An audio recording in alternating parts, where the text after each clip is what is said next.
something that happens a lot is that people will say to us, oh, I'm always hungry. What am I supposed to do about it?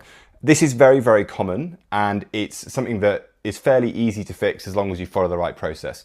The first thing you need to do is, if you're hungry, you should honor your body's physical hunger signals. We're not about starving. That's not where we're at. Eat a proper meal, and as we've already said, eat it undistracted and eat it slowly.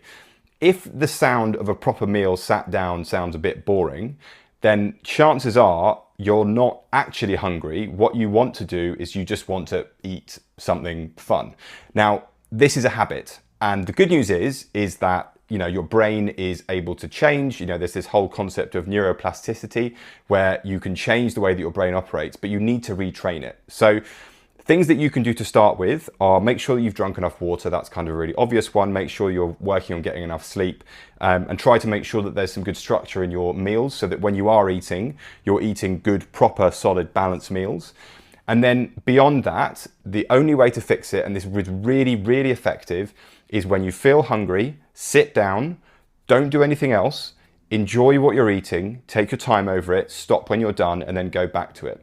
If every time that you actually indulge that craving, you give yourself something which is fairly balanced, fairly healthy, like it doesn't need to be too sort of puritanical, you are actually then lessening that reward reflex until it will stop kicking in as intensely and it won't come on so frequently.